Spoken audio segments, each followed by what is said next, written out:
जैसे कि पिछले चैप्टर में हमने देखा था, लिन सांगे को अपने घर लेकर आ गई थी, जहाँ सांगे लिन को बताता है कि क्यों उसने उन फेदर टाइप के बच्चों को चोट पहुंचाया था और बोलता है उन बच्चों को चोरी करने का कोई गिल्ट नहीं था और वे लोग तुम्हारे खेत को भी नष्ट करना चाहते थे, तो मेरे रहते उन्हें ऐसे कैसे करने देता। अगर फेदर ट्राइब बदला लेना चाहता है तो वे मेरे पास आ सकते हैं, इसका तुमसे कोई लेना देना नहीं है। लिन उसे थैंक यू बोलती है क्योंकि अगर वो नहीं होता तो उनका सारा एफर्ट बेकार चला जाता। सांगे बोलता है वो पक्षी ये डिजर्व करता है, उन्हें चोरी नहीं करना चाहिए था। लिन ये सुनकर सोचती है कि वो भूल गई थी ये बीस्ट वर्ल्ड है, यहाँ ये सब होना आम बात है। उसके बाद लिन सांगे के लिए कुछ खाना लाने के लिए बाहर चली जाती है। सीन शिफ्ट होती है बाइदी पर, जहाँ वो कुछ गहरे ख्यालों में था, पर तभी स्वांगयुन वहाँ आकर उससे अभी तक घर ना जाने का कारण पूछने लगा, पर बाइदी उसका कुछ भी जवाब नहीं देता। तो स्वांगयुन इरिटेट होकर बोलता है अगर तुम इसी तरह एक्टिंग करते रहे तो लिन तुम्हें घर से बाहर निकाल देगी। बाइदी बोलता है वो सच में उस सांप का प्यार करती है, पर ये मेरी लिमिट है, मैंने उसे ऑलरेडी तुम्हारे साथ शेयर किया है। ये सुनकर स्वांगयुन बोलता है क्या ये हमारे हाथ में है, माना कि हम उस सांप को भगा सकते हैं, लेकिन अगर बाद में लिन को कोई चील, शेर या तेंदुआ मिल जाए तो क्या होगा, क्या तुम उसे रोक सकते हो। बाइदी फिर से साइलेंट हो जाता है। तो यून बोलता है लिन बहुत सॉफ्ट हार्टेड और काइंड है, तो तुम्हें उसे चेंज करना पड़ेगा, तुम बाकी मेल्स को रोक नहीं सकते। बाइदी बोलता है क्या लिन को बदलना आसान है। तो यून बोलता है लेकिन मैं उसे बदलना नहीं चाहता, मुझे लिन की वीक और सॉफ्ट हार्टेड लुक्स ही पसंद है। अगर वो बाकी फीमेल्स की तरह सेल्फिश हो गई तो वो अब वो नहीं होगी जिसे हम प्यार करते हैं। ये सब सुनकर बाइदी बोलता है तुम आमतौर पर लापरवाह होते हो, लेकिन तुम बहुत गहराई से सोचते हो। बाइदी से तारीफ सुनकर स्वांगयुन खुश हो जाता है और थोड़ा सीरियस होकर बोलता है बाइदी मैंने हमेशा से ऐसा फील किया है कि लिन ऑर्डिनरी फीमेल नहीं है, मुझे अंदेशा है कि फ्यूचर में उसके साथ बहुत से अनयूजुअल घटना घटित होगी। बाइदी अगर फ्यूचर में हमारे सामने दुश्मन और भी ताकतवर हुए तो क्या तुम और मैं मिलकर उसे प्रोटेक्ट कर सकते हैं। लिन के पास खुद को प्रोटेक्ट करने की कोई क्षमता नहीं है, हमारे खुद के सेल्फिश डिजायर की वजह से क्या हम उसकी सेफ्टी को इग्नोर कर सकते हैं। मेरे लिए उसकी सेफ्टी से इम्पोर्टेंट कुछ भी नहीं है, मैं उसके सेफ्टी के लिए अदर मेल बीस्ट को भी एक्सेप्ट कर सकता हूँ। स्वांगयुन की सारी बातें सुनने के बाद बाइदी को भी रियलाइज होती है कि वो अपने पॉजिटिवनेस की वजह से लिन को खतरे में नहीं डाल सकता और वो सोचता है मुझे और भी ताकतवर होना होगा।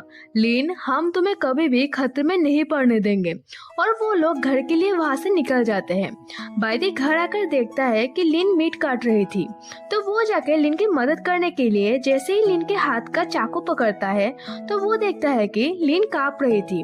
वो लिन को अपने तरफ घुमाता है तो लिन रोती हुई बोलती है तुम मुझसे गुस्सा नहीं हो ना, तुम वहाँ से चले गए थे तो मुझे लगा कि तुम वापस कभी नहीं आओगे। तो बाइदी प्यार से बोलता है मैं तुमसे कभी भी गुस्सा नहीं हो सकता, इससे पहले मैं बहुत सेल्फिश हो गया था। जब मैंने देखा कि तुम सांगे के बारे में इतना परवाह करती हो तो मैं शांत होने के लिए वेजिटेबल फील्ड में चला गया था।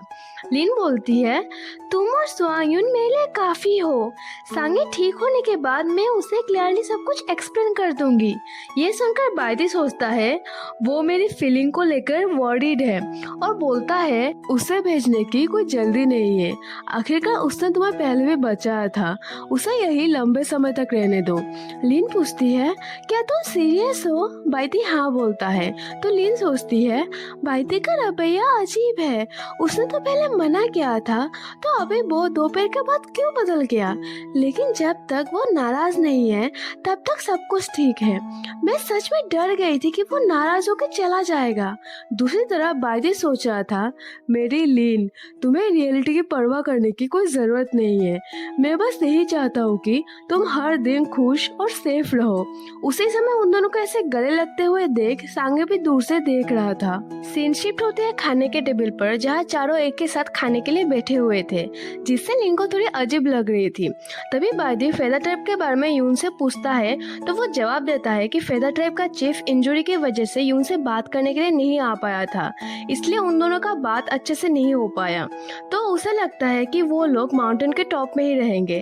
तभी लिन सांगे के बताए गए सारे बात उन दोनों को बताता है, तो यून को उन पक्षी के ऊपर और ज्यादा गुस्सा आने लगता है। दूसरी तरफ बाइदी अपने हाथों से लिन को खाना परोस के दे रहा था और साथ में स्वांगिन और बाइदी मिलकर उसे खिला के भी दे रहे थे।